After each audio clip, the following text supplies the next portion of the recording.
अस्सलाम वालेकुम, cell Khan hair. जितने भी व्यूअर्स हैं, मैं आप सबको अपने YouTube channel conceptual biology lecture में खुशामदीद कहता हूँ।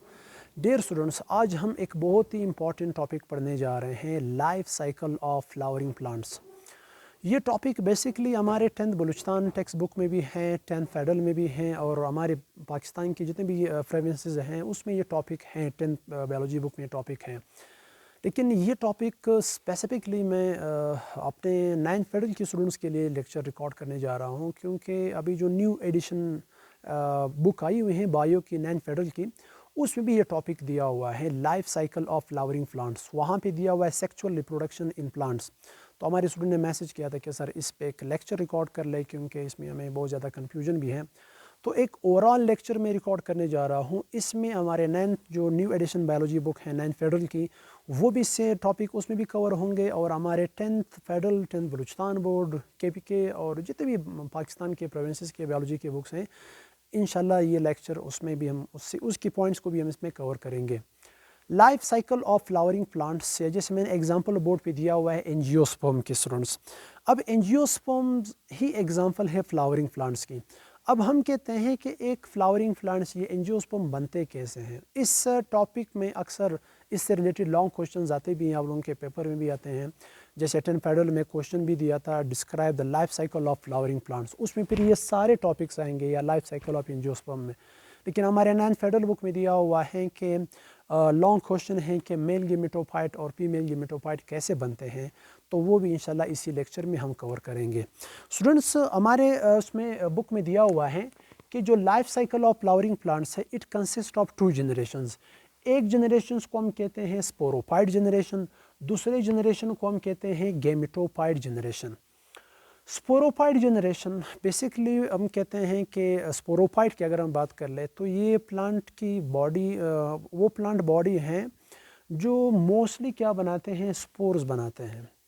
जबकि गेमेटोफाइट जो हैं, गेमेटोफाइट प्लांट्स की बॉडी का एक पार्ट है जो क्या बनाते हैं, जो गेमेट्स बनाते हैं। स्पोरोफाइट को स्पोरोफाइट क्यों कहा गया है, क्योंकि ये क्या बनाते हैं, स्पोर्स बनाते हैं। इसकी वजह से इसको कहा गया है स्पोरोफाइट, मीन्स पौधे लफ्ज़ हम इसके लिए यूज़ करते हैं। और गेमेटोफाइट को गेमेटोफाइट इस वजह से कहा गया है क्योंकि वो क्या बनाते हैं, वो गेमेट्स बनाते हैं। हमारे 9th फेडरल बुक में पहला सेंटेंस या सेकंड सेंटेंस में दिया हुआ है कि life cycle of flowering plants जो है, it follow the alternation of generation. इसी तरह कोई सेंटेंस दिया हुआ है। अभी अल्टरनेशन ऑफ जनरेशन क्या है, इस पे हम एक डिटेल लेक्चर भी रिकॉर्ड करेंगे, लेकिन यहाँ पे मैं जस्ट हिंट दे दूँ अल्टरनेशन ऑफ जनरेशन से मतलब क्या है। अल्टरनेशन ऑफ जनरेशन से मतलब ये है, स्पोरोफाइट जो क्या है डिप्लॉयड है, और गेमेटोफाइट जो क्या है हेप्लॉयड है। उसका अल्टरनेशन ऑफ जनरेशन से मतलब ये है, स्पोरोफाइट से क्या बनते हैं, स्पोरोफाइट से गेमेटोफाइट बनते हैं, और गेमेटोफाइट से दोबारा क्या बन जाते हैं, गेमेटोफाइट से स्पोरोफाइट बनते हैं। कैसे बनते हैं, स्पोरोफाइट जो है स्पोर्स की मदद से गेमेटोफाइट बनाते हैं। गेमेटोफाइट जो है गेमेट्स यानी मेल गेमेट्स और फीमेल गेमेट्स की मदद से क्या बना देते हैं, दोबारा स्पोरोफाइट बन जाते हैं। इस प्रोसेस को, एक ऐसा प्रोसेस जिसमें स्पोरोफाइट से गेमेटोफाइट बन जाए, या डिप्लॉयड जनरेशन से हेप्लॉयड जनरेशन बन जाए, और वही हेप्लॉयड जनरेशन यानी गेमेटोफाइट से दोबारा स्पोरोफाइट बन जाए, इस प्रोसेस को हम कहते हैं स्टूडेंट्स अल्टरनेशन ऑफ जनरेशन। इस प्रोसेस को हम क्या कहेंगे, इस प्रोसेस को हम कहते हैं alternation of generation. Alternation of generation कहेंगे। तो अल्टरनेशन ऑफ जनरेशन का मतलब क्या हुआ, हमारे बुक में दिया हुआ है कि life cycle of flowering plants जो है, या सेक्सुअल रिप्रोडक्शन इन प्लांट्स में, it follow the alternation of generation. तो अल्टरनेशन ऑफ जनरेशन का मतलब ये हुआ कि स्पोरोफाइट जनरेशन जो क्या है, जो डिप्लॉयड हैं, वो स्पोर्स की मदद से क्या बनाते हैं, गेमेटोफाइट जनरेशन बनाते हैं जो क्या है, हेप्लॉयड हैं। और वही गेमेटोफाइट जनरेशन गेमेट्स की मदद से, जब इस गेमेट्स की आपस में फ्यूजन्स होती हैं, मेल गेमेट्स और फीमेल गेमेट्स के दरमियान जब फ्यूजन होती है यानी फर्टिलाइजेशन होती है, उससे दोबारा क्या बन जाते हैं, स्पोरोफाइट बन जाते हैं। इस प्रोसेस को हम कहेंगे अल्टरनेशन ऑफ जनरेशंस। अब स्पोर जो है स्टूडेंट्स, हमारे पास स्पोर्स 2 तरह के हैं। एक है माइक्रोस्पोर्स जिसको हम मेल स्पोर्स भी कहते हैं, दूसरा है मेगास्पोर जिसको हम फीमेल स्पोर्स भी कहते हैं। इसी तरह गेमेट्स जो है हमारे पास 2 तरह के हैं, मेल गेमेटोफाइट और फीमेल गेमेटोफाइट। अब यहाँ से हम स्टार्ट लेते हैं गेमेटोफाइट से भी, ख़ास तौर पर हम मेल गेमेटोफाइट से स्टार्ट लेते हैं। स्टूडेंट्स, यहाँ पे मैंने एक लेक्चर, इसमें एक डायग्राम बनाया हुआ है। इस डायग्राम में अगर आप देखोगे, इस डायग्राम में आपको क्या नज़र आएंगे, मिसाल के तौर पर एक स्ट्रक्चर में इसे बना देता हूँ। इस डायग्राम में मैंने बनाया है फ्लावर्स। इस पे एक डिटेल लेक्चर, एक और लेक्चर में रिकॉर्ड करूँगा, स्ट्रक्चर ऑफ फ्लावर जो है कि इसके पार्ट्स कौन से, एंथर क्या है, स्टिग्मा क्या है, स्टाइल वगैरह क्या है, ये बाद में लेक्चर पे रिकॉर्ड करेंगे। स्टूडेंट्स इस पार्ट को जो है ये, इसको हम कहते हैं एंथर। क्या कहेंगे इसको? एंथर कहेंगे। तो एक एंथर जब हम यहाँ से हम उठाते हैं स्टूडेंट्स, सपोज ये हमारे पास एक एंथर है, एक एंथर मैंने यहाँ से उठाया, इस एंथर को ऐसे काटते हैं। मिसाल के तौर पर ये एंथर आप कंसिडर कर लें, ये एंथर है, एंथर को या ऐसे हमने काटा। इसके अंदर जब हम देखते हैं, एंथर के अंदर हमें 4 पोलन सेक्स नज़र आएंगे। क्या नज़र आएंगे? 4 पोलन सेक्स। इस 4 पोलन सेक्स के अंदर आपको एक और चीज़ नज़र आएगा, माइक्रोस्पोर मदर सेल्स। यानी क्वेश्चन ये है कि माइक्रोस्पोर मदर सेल्स कब बनते हैं? तो हम कहेंगे माइक्रोस्पोर मदर सेल्स तब बनते हैं जब एंथर की डेवलपमेंट होती है। तो एंथर की डेवलपमेंट के दौरान पोलन सेक्स के अंदर हमें माइटोसिस के थ्रू कुछ सेल्स जो है नज़र आएंगे, वो सेल्स बनेंगे माइटोसिस की मदद से, उस सेल्स को हम कहेंगे माइक्रोस्पोर मदर सेल्स। नेक्स्ट जो है मैं कोशिश करता हूँ सीक्वेंस वाइज स्टूडेंट समझा दो। माइक्रोस्पोर मदर सेल्स, फिर एक माइक्रोस्पोर मदर सेल्स, यहाँ पे सपोज मैंने ये बनाया ना, 4 बनाए, सपोज एक microspore mother cells again meiosis के थ्रू डिवाइड हो जाते हैं 4 सेल्स में। उस 4 सेल्स को हम क्या कहेंगे? उस 4 सेल्स को हम कहेंगे माइक्रोस्पोर्स। एक सेंटेंस याद रखना स्टूडेंट्स, ये जो हमारे पास माइक्रोस्पोर मदर सेल्स हैं, ये क्या है? ये डिप्लॉयड है। ये क्या है? ये डिप्लॉयड है। तो अगर ये डिप्लॉयड है, माइटोसिस की मदद से बन चुके हैं, तो ये डिप्लॉयड सेल्स में जब मियोसिस होंगी तो मियोसिस के थ्रू 4 और सेल्स बन जाएंगे, उस सेल्स को हम कहेंगे माइक्रोस्पोर्स। तो वो कौन सी डिवीजन के थ्रू बनेंगे? वो बनेंगे मियोसिस के थ्रू। तो माइक्रोस्पोर जो है, ये माइक्रोस्पोर्स वो होते हैं स्टूडेंट्स हैप्लॉइड। वो कैसे होंगे? वो हैप्लॉइड होंगे। तो कहने का मतलब ये है कि एक माइक्रोस्पोर मदर सेल्स में माइटोसिस हुई, मियोसिस की मदद से एक माइक्रोस्पोर मदर सेल्स डिवाइड हुआ 4 माइक्रोस्पोर हैप्लॉइड सेल्स में। जो माइक्रोस्पोर्स है वो हैप्लॉइड हैं, जो माइक्रोस्पोर मदर सेल्स हैं वो क्या हैं? वो डिप्लॉयड है। माइक्रोस्पोर मदर सेल्स आए कहाँ से? माइक्रोस्पोर मदर सेल्स एंथर की डेवलपमेंट के दौरान माइटोसिस की मदद से बन चुके हैं। अब ये एक माइक्रोस्पोर, मैंने 4 बनाए हैं स्टूडेंट्स, एक समझाने के लिए मैं एक माइक्रोस्पोर यहाँ से उठाता हूँ। एक माइक्रोस्पोर में अगेन डिवीजन होती है। कौन सा डिवीजन होती है? माइटोसिस होती है। तो एक माइक्रोस्पोर में अगेन माइटोसिस की मदद से 2 और तरह के स्ट्रक्चर बन जाएंगे, जिसको हम कहते हैं पोलन ग्रेन्स। कितने पोलन ग्रेन बन जाएंगे? 2 पोलन ग्रेन बन जाएंगे।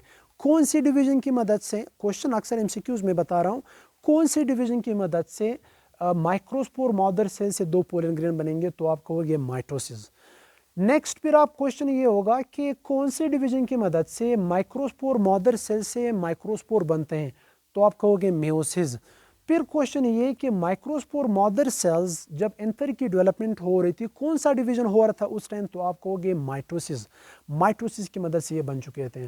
तो एक पोल माइक्रोस्पोर, मैं 4 की बात नहीं कर रहा, एक की बात करता हूँ, सब में सेम प्रोसेस होती है। यहाँ से हम एक माइक्रोस्पोर उठाते हैं, जो कहाँ पे पड़ा हुआ है? जो पोलन सेक्स में पड़ा हुआ है। पोलन सेक्स कहाँ है? एंथर के अंदर हमें देखने को मिलेंगे। एक माइक्रोस्पोर मदर, एक माइक्रोस्पोर्स में माइटोसिस की मदद से डिवीजन हुई, तो एक माइक्रोस्पोर सेल्स डिवाइड हुआ 2 पोलन ग्रेन में। हर एक पोलन ग्रेन के अंदर क्या पड़ा हुआ है? न्यूक्लियस पड़ा हुआ है। अब पोलन ग्रेन अगेन जो है, एक और पोलन ग्रेन में एक तरह की डिवीजन होगी, जिसको हम कहते हैं माइटोसिस। पोलन ग्रेन के अंदर बेसिकली जो न्यूक्लियस पड़ा हुआ है वो न्यूक्लियस डिवाइड हो जाएगा, यानी यहाँ पे कैरियोकाइनेसिस होगी। तो कैरियोकाइनेसिस की मदद से न्यूक्लियस, एक न्यूक्लियस जो है वो 2 न्यूक्लियाई में डिवाइड हो जाएगा। 2 न्यूक्लियाई हो, एक न्यूक्लियाई को हम कहते हैं जेनरेटिव न्यूक्लियस, जो मैंने रेड मार्कर से बनाया हुआ है। दूसरे न्यूक्लियस को हम कहेंगे ट्यूब न्यूक्लियस, जो मैंने ग्रीन मार्कर से बनाया हुआ है। चूंकि ये सिंगुलर है, लफ्ज़ मैं यूज़ कर रहा हूँ न्यूक्लियस, प्लूरल के लिए लफ्ज़ हम यूज़ करते हैं न्यूक्लियाई। तो ये 2 न्यूक्लियस कहाँ से बने स्टूडेंट्स? ये पोलन ग्रेन्स के अंदर जो न्यूक्लियस पड़ा था, उस न्यूक्लियस में माइटोसिस की डिवीजन हुई। माइटोसिस की मदद से 2 क्या बन चुके हैं? 2 न्यूक्लियस बन चुके हैं, generative nucleus and tube nucleus. अब इसकी फंक्शन की तरफ हम आते हैं कि इन दोनों की फंक्शन क्या है। जेनरेटिव न्यूक्लियस की फंक्शन क्या है और ट्यूब न्यूक्लियस की फंक्शन क्या है? तो हम कहते हैं जो जनरेटिव न्यूक्लियस है स्टूडेंट्स, ये जनरेटिव न्यूक्लियस की फंक्शन ये है कि ये क्या बनाते हैं, ये टू स्पर्म्स बनाते हैं। ये क्या बनाते हैं? ये टू स्पर्म बनाते हैं, यानी फॉर्मेशन ऑफ टू स्पर्म इसका काम है। और इसी तरह जो ट्यूब न्यूक्लियस है इसकी फंक्शन क्या है? इसकी फंक्शन ये है कि ये पोलन ट्यूब मैं लिख देता हूँ यहाँ पे, ये पोलन ट्यूब को कंट्रोल करते हैं, इसकी डेवलपमेंट को कंट्रोल करते हैं। पोलन ट्यूब, ये मैं समझाता हूँ पोलन ट्यूब क्या है। यानी हम कहेंगे जनरेटिव न्यूक्लियस ने क्या बनाया, यहाँ पे शायद आपको वीडियो में नज़र आ रहा होगा, दो क्या बन चुके हैं, ये दो, ये टू स्पर्म्स है स्टूडेंट्स। ये टू स्पर्म्स कहाँ से आए? दो स्पर्म्स बने थे किस चीज़ से? जनरेटिव न्यूक्लियस से। और ये जो ट्यूब न्यूक्लियस है ये अभी भी पड़ा हुआ है, लेकिन जनरेटिव न्यूक्लियस दो स्पर्म बनाने के बाद ख़त्म हो जाते हैं। तो ये जो ट्यूब न्यूक्लियस, इसका काम क्या है? एक तरह का ट्यूब बनाना। उस ट्यूब को हम क्या कहेंगे? पोलन ट्यूब, जो हमें पोलिनेशन में काम आएगा, पोलन ट्यूब। तो हम कहेंगे कि एक ओवरऑल स्ट्रक्चर जिसके अंदर, मैं वही स्ट्रक्चर यहाँ पे मैंने बनाया स्टूडेंट्स, कैसे मैं समझाता हूँ दोबारा।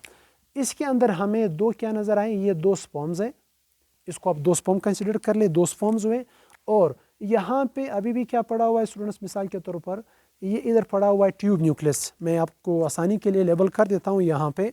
यानी ये हमारे पास पड़ा हुआ है ट्यूब न्यूक्लियस,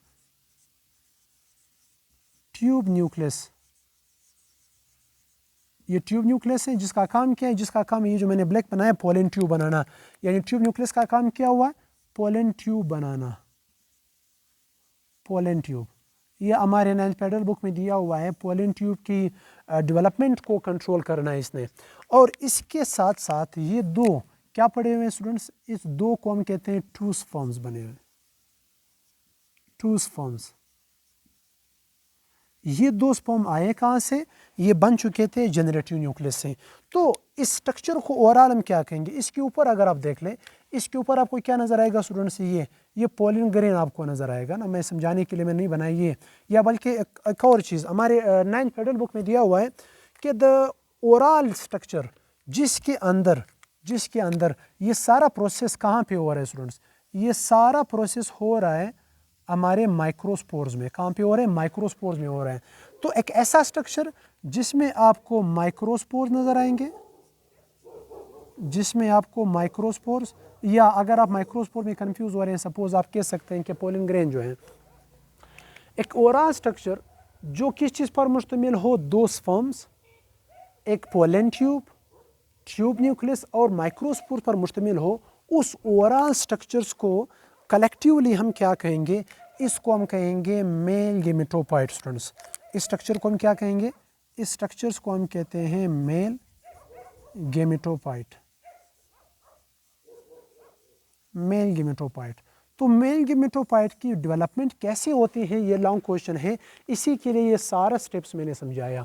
यानी ये हमारे पास क्या बन चुका है? मेल गेमेटोफाइट बन चुका है। उसके साथ साथ अब हमें क्या बनाना है? अभी हमने बनाना है फीमेल गेमेटोफाइट को बनाना है।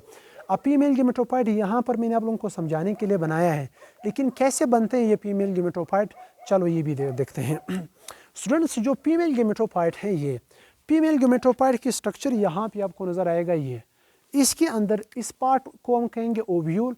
ओव्यूल के अंदर सपोज एक ओवम पड़ा हुआ है, एक एग पड़ा हुआ है। ये ओव्यूल यहाँ से हम उठाते हैं। जैसे हमने मेल गेमेटोफाइट में क्या उठाया था? एंथर उठाया था। फीमेल गेमेटोफाइट में हम किसकी बात करेंगे? सपोज हम यहाँ पे पहले बात करते हैं ओव्यूल में।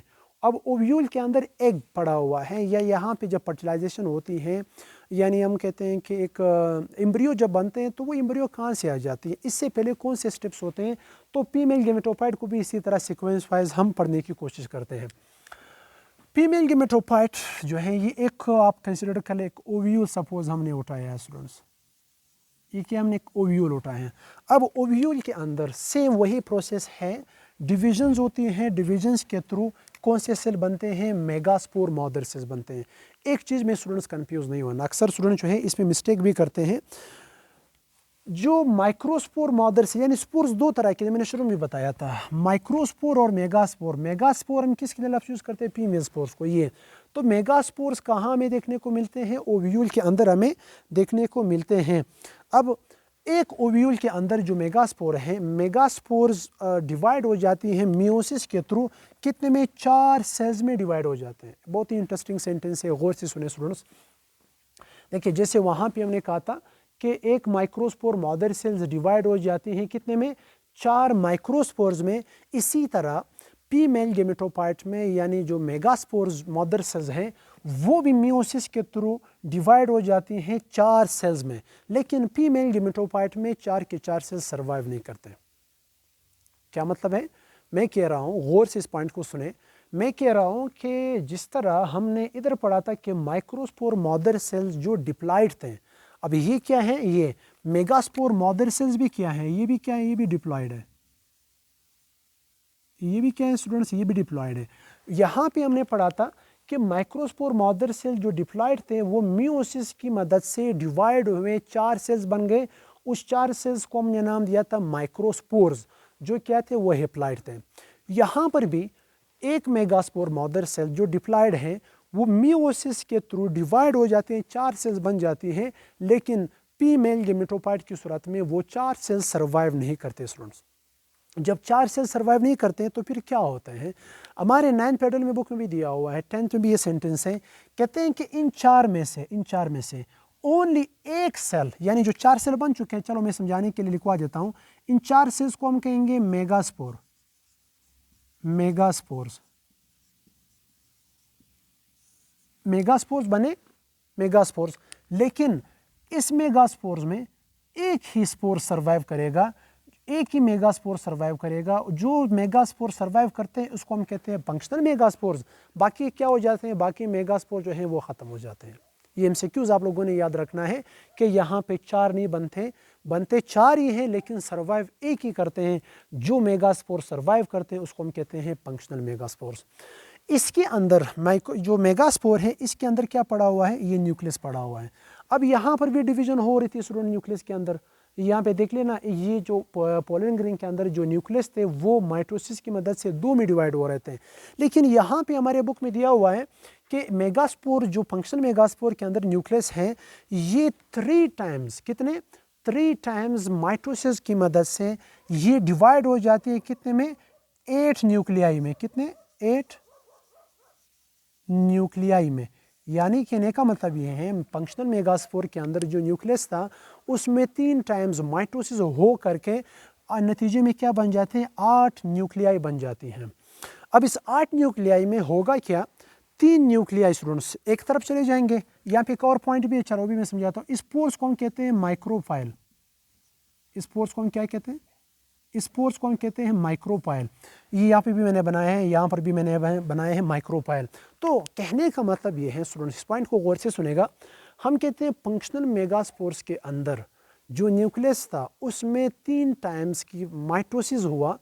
3 टाइम्स माइटोसिस की मदद से एक न्यूक्लियस जो था वो 8 न्यूक्लियाई में डिवाइड हुआ। 8 न्यूक्लियाई में, उस 8 न्यूक्लियाई जो हैं ये फार्दर 3 न्यूक्लियाई ऊपर की तरफ जाएंगे। यानी हमारे 10th पेडल बुक में सेंटेंस दिया हुआ है कि माइक्रोपाइल के ऑपोजिट जाएंगे, यानी ये माइक्रोपाइल है तो माइक्रोपाइल के ऑपोजिट 3 न्यूक्लियाई ऊपर की तरफ चले जाती हैं और ये जो 3 न्यूक्लियाई ये नीचे की तरफ आ जाती हैं। जो 3 न्यूक्लियाई ऊपर की तरफ चले जाती हैं उसको हम नाम क्या देंगे? उसको हम नाम देंगे एंटीपोडल सेल्स। क्या कहेंगे इसको? इसको हम नाम देते हैं एंटीपोडल सेल 3। और जो 3 नीचे आ जाती हैं ये वाले जो मैंने ग्रीन पेन से आप लोगों के बनाना समझाने के लिए बनाए, इसको हम क्या नाम देंगे? इसको चलो मैं यहाँ पे लिखवा देता हूँ, इसको हम नाम देते हैं साइनर्जिड सेल, साइनर्जिड सेल्स। अब कितने थे टोटल? 8 थे, तो 2 कहाँ रह गए? 2 तो हमने लिखा भी नहीं है। तो आप कहोगे कि जो दरमियान में यानी 3 एक तरफ गए 3 दूसरे तरफ गए, जो यहाँ पे एक 4 भी है उसको हम कहते हैं माइक्रोपाइल, तो दरमियान में 2 तो और भी रह जाएंगे। उस 2 को हम क्या कहेंगे? मिसाल के तौर पर मैं आपको ब्लैक मार्कर से ऐसे समझाता हूँ। यानी ये एक न्यूक्लियाई था ये, और ये दूसरा न्यूक्लियाई है ये। इस 2 न्यूक्लियाई को हम क्या नाम देंगे? इस 2 न्यूक्लियाई को स्टूडेंट्स हम नाम देंगे पोलर न्यूक्लियाई। क्या नाम देंगे इसको हम? Polar nuclei. पोलर न्यूक्लियाई क्या है, ये 2n है स्टूडेंट्स। इस पॉइंट को गौर से सुनेगा, ये आगे काम आएंगे, फिर कंफ्यूज नहीं होना। 2n क्यों है, क्योंकि ये हेप्लाइड सेल वो भी थे, हेप्लाइड ये भी थे, दोनों हेप्लाइड आपस में मिले तो क्या बना, इससे पोलर न्यूक्लियाई बना। अब एक ओवरऑल स्ट्रक्चर अगर हम देख लें, ओवरऑल स्ट्रक्चर, एक ओवरऑल स्ट्रक्चर में हमें कुछ पार्ट्स नजर आएंगे। कौन कौन से पार्ट, इधर मैंने दोबारा आप लोगों को समझाने के लिए मैंने बनाए हैं। तो हमारे 9 फेडरल बुक में दिया हुआ है कि कंप्रिहेंसिव स्ट्रक्चर जिसके अंदर आपको क्या क्या देखने को मिलते हैं, जिसके अंदर आपको एंटीपोडल सेल देखने को मिलेंगे, एंटीपोडल सेल, और इसके साथ साथ आपको क्या देखने को मिलेंगे, साइनर्जिड सेल्स, साइनर्जिड सेल्स, और इसके साथ साथ polar nuclei, polar nuclei, polar nuclei देखने को मिलेंगे। इन सब को मिला करके एक साथ हम एक नाम देते हैं। कौन सा नाम देंगे स्टूडेंट्स, इसको हम नाम देंगे फीमेल गेमेटोफाइट, फीमेल गेमेटोफाइट का नाम देंगे, फीमेल गेमेटोफाइट। ये मेल गेमेटोफाइट बन चुका था, अब ये फीमेल गेमेटोफाइट बन चुका है। अब एक लास्ट सेंटेंस रह गया कि इन दो की फंक्शन क्या है, पोलर न्यूक्लियाई और एंटीपोडल सेल्स और साइनर्जिड सेल्स की फंक्शन क्या है। और इसके साथ साथ एक और चीज़ स्टूडेंट्स, यहाँ पे देख ले, यहाँ पे जो हमारे पास साइनर्जिड सेल्स थे वो दो हैं, हमारे बुक में दिया हुआ है। साइनर्जिड सेल्स के दरमियान में एक और स्ट्रक्चर भी है जो मैंने ब्लू पेन से बनाया है। इसको हम क्या नाम देंगे, इसको हम नाम देंगे एग या ओवम, एग। यानी आप कहोगे एग कहाँ पे पड़ा हुआ है, एग जो है दो साइनर्जिड सेल्स के दरमियान में पड़ा हुआ है। दो साइनर्जिड सेल्स के दरमियान में एग हैं, जो ऊपर वाले सेल्स है उसको हम क्या कहेंगे, उसको हम कहेंगे एंटीपोडल सेल्स। अब इसकी फंक्शन की तरफ हम आते हैं। हमारे 10th फेडरल बुक में दिया हुआ है कि एंटीपोडल सेल्स की कुछ खास स्पेसिफिक फंक्शन नहीं है। जब खास स्पेसिफिक फंक्शन नहीं है तो फिर बाद में क्या हो जाएंगे, बाद में ये सेल्स ख़त्म हो जाएंगे, क्योंकि उसके कोई खास फंक्शन है नहीं। और साइनर्जिड सेल्स की फंक्शन क्या है, साइनर्जिड सेल्स की फंक्शन ये है कि ये फर्टिलाइजेशन में हेल्प करते हैं। कैसे फर्टिलाइजेशन में हेल्प करते हैं, मैं आपको इधर समझा देता हूँ। इसका काम ये, साइनर्जिड सेल्स का काम ये है कि ये ट्यूब न्यूक्लियस को गाइड करते हैं कहाँ पे आने के लिए, ओव्यूल के अंदर लाने के लिए। इसको गाइड करने का काम किसका है, वो साइनर्जिड सेल्स का है। कैसे, एक और पॉइंट जो उधर रह गया था, हमारे बुक में भी है, आप लोग कहोगे पॉइंट जो है स्किप हुआ था, वो ये है। ट्यूब न्यूक्लियस की फंक्शन क्या थी, ट्यूब न्यूक्लियस का फंक्शन था पोलन ट्यूब बनाना। सिर्फ पोलन ट्यूब बनाना नहीं है, पोलन ट्यूब की हम कहेंगे इसको डेवलपमेंट को कंट्रोल करना, इसको साइज में इलंगुएट करवाने का काम इसका है, ट्यूब न्यूक्लियस का। कैसे, अब देखें हमारे पास गेमेटोफाइट रेडी है, मेल गेमेटोफाइट फीमेल गेमेटोफाइट दोनों बन चुके हैं। अब इसके दरमियान में पोलिनेशन होगा, और पोलिनेशन के बाद फिर क्या होंगे, फिर फर्टिलाइजेशन होंगे। अब स्टूडेंट इसमें भी कंफ्यूज हो जाते हैं कि पोलिनेशन और फर्टिलाइजेशन में क्या फ़र्क है। अब देख ले स्टूडेंट्स, ये ट्यूब न्यूक्लियस का काम क्या है, ट्यूब न्यूक्लियस का काम है, गौर से सुने, ट्यूब न्यूक्लियस का काम ये है कि ये इस पोलन ट्यूब को इलांगुएट करवाएंगे, पोलन ट्यूब को साइज में इंक्रीज करवाने का काम इसका है। ये पोलन ट्यूब है ऐसे। अब पोलन ट्यूब को कैसे पता चलेगा कि कहाँ पे जाना है, तो उसको गाइड करने का काम किसका है, साइनर्जिड सेल्स का है। साइनर्जिड सेल्स ही इस पोलन ट्यूब को गाइड करते हैं।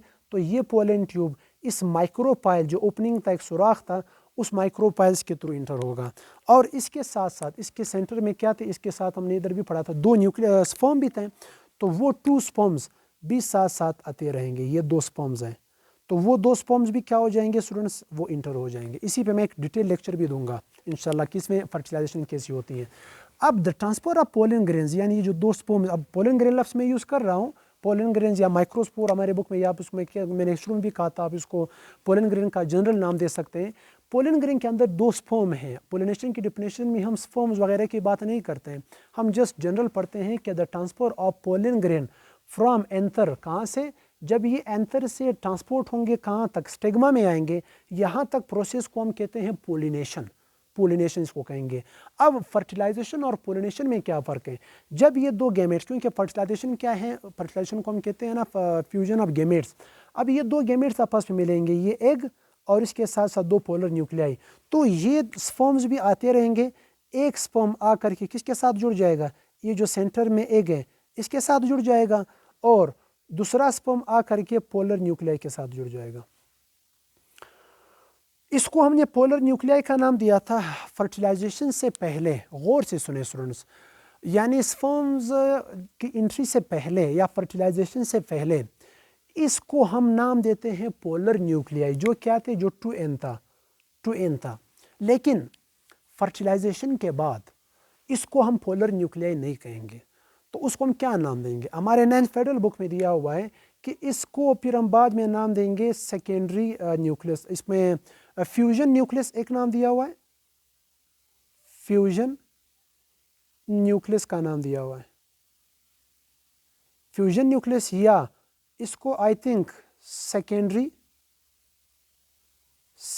न्यूक्लियस भी कहा गया, सेकेंडरी न्यूक्लियस या सेकेंडरी न्यूक्लियाई। तो फ्यूजन न्यूक्लियस कब कहेंगे इसको हम? फ्यूजन न्यूक्लियस स्पर्म्स की मिलाप के बाद इसको हम कहेंगे फ्यूजन न्यूक्लियस। इससे पहले इसको हम क्या नाम देते हैं? Polar nuclei. तो यहाँ पे आप देख ले, जब ये दो, वो 2n थे और एक इसके साथ क्या बन चुका है, इसके साथ जो है स्पर्म भी मिल चुका है। स्पर्म क्या थे? वो हेप्लाइड है। नतीजे में क्या बन जाएगा स्टूडेंट्स? नतीजे में 3n एक स्ट्रक्चर बन जाएगा। उस 3n स्ट्रक्चर्स को हम एक नाम देते हैं, उसको हम नाम देते हैं एंडोस्पर्म का नाम देते हैं, एंडोस्पर्म। इस पे मैं इंशाल्लाह डिटेल लेक्चर दूंगा, जो बाद में प्लांट्स के लिए टिश्यू बन जाते हैं जो खुराक को स्टोर करते हैं। यानी एक स्पर्म ने एक को फर्टिलाइज किया, दूसरे स्पर्म ने किस चीज़ को फर्टिलाइज किया? पोलर न्यूक्लियाई को फर्टिलाइज किया। इसी वजह से हमारे बुक में नीचे बॉक्स में दिया हुआ है कि जो एंजियोस्पर्म है उसमें डबल फर्टिलाइजेशन होती है। तो इस प्रोसेस को हम क्या कहेंगे? यानी फर्टिलाइजेशन 2 बार हो चुका है, इसी वजह से इसको हम नाम देंगे डबल फर्टिलाइजेशन। क्या कहेंगे इसको हम? डबल फर्टिलाइजेशन कहेंगे ये। तो एंजियोस्पर्म में डबल फर्टिलाइजेशन इस तरह होते हैं। ये था students life cycle of angiosperm कि किस तरह मेल गेमेटोफाइट बनती हैं, किस तरह फीमेल गेमेटोफाइट बनती हैं, माइक्रोस्पोर्स कब बनते हैं, मेगास्पोर्स कब बनते हैं। इस लेक्चर में हम कवर कर चुके हैं। ये लेक्चर अपने दोस्तों के साथ शेयर करने की कोशिश करें, ताकि ये जो हम चाहे वो फेडरल के स्टूडेंट्स हो, बलूचिस्तान टेक्स्ट बुक में, या हमारे KVK के स्टूडेंट्स हो, यानी पाकिस्तान के किसी भी प्रोविंस से हो, वो सारे स्टूडेंट्स को इस लेक्चर से फ़ायदा मिल सकेंगे, क्योंकि इसमें हम सारे बोर्ड को कवर करने की कोशिश करेंगे। तो अपने खुसूसी दुआओं में याद रखिएगा। अल्लाह हाफिज़। इंशाल्लाह हमारे नेक्स्ट लेक्चर में अल्टरनेशन ऑफ